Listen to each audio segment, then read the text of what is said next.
Okay, all you Googlers, listen up. I retired after 30 years of teaching history and social studies and coaching football and tennis.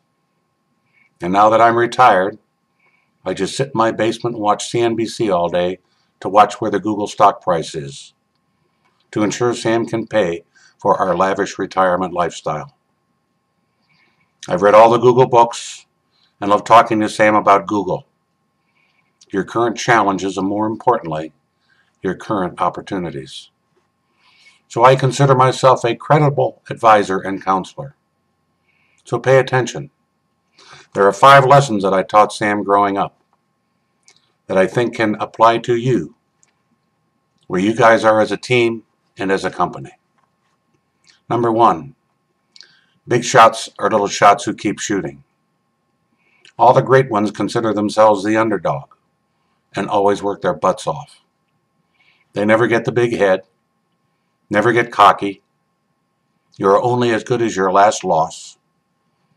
You guys are still just that humble little startup that Larry and Sergey started to organize the world's information.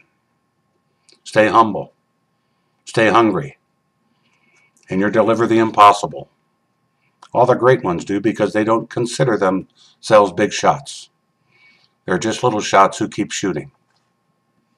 Number 2, number 1 seed always has a target on his back. Want that pressure. Sam, remember that year when you were 15?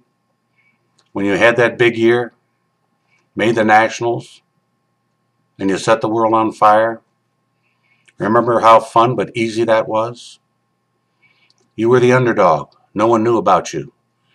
You could sneak up on everyone. But remember the next year? Remember how hard that was?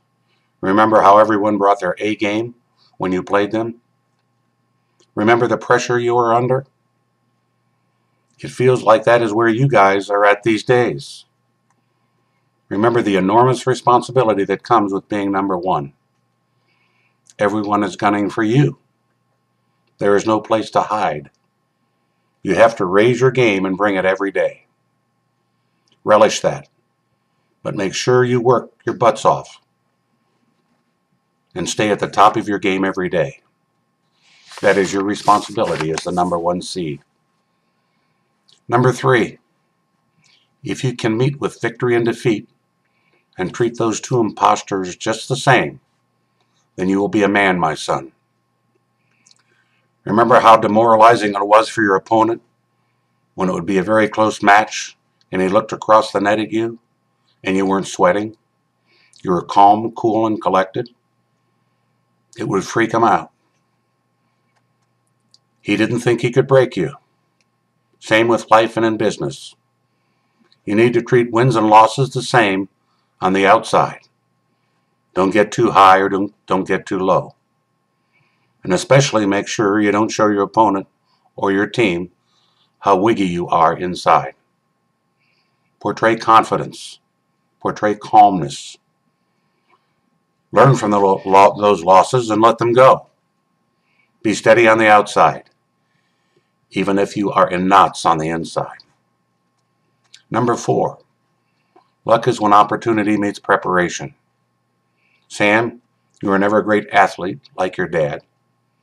You weren't all that smart like your mom. And you weren't all that good looking like your sister. But you worked your butt off. You were prepared. So when big opportunities came your way, you were ready to tackle them. You weren't lucky, you were prepared. I have a feeling that many good things will come Google's way in the future, but you guys better be prepared to jump on those opportunities. Because if you aren't, there are many other players, smarter, faster, and better looking, that will get there first. Work harder and smarter than everyone else. Look for opportunities and make your own luck. Number 5, if you don't have the eye of the tiger, don't bother going on the court. Remember Rocky III? Clubber Lang? Now that guy had the eye of the tiger. He wanted it more than Rocky, and that is why he clobbered him in his first fight. All the greats figure out a way to find the eye of the tiger.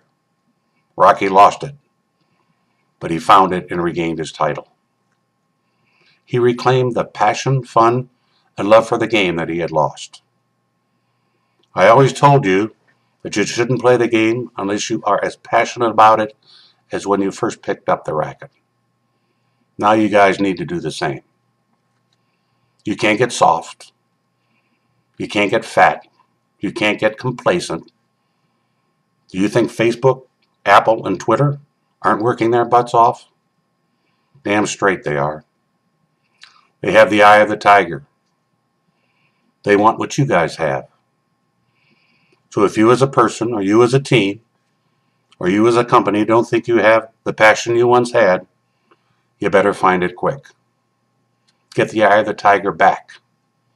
That can make all the difference in the world. So those are a few lessons from an old coach. I've worn this hat ever since Sam got his job at Google. And I'm proud of the company that it works for. Do no evil. Thank you.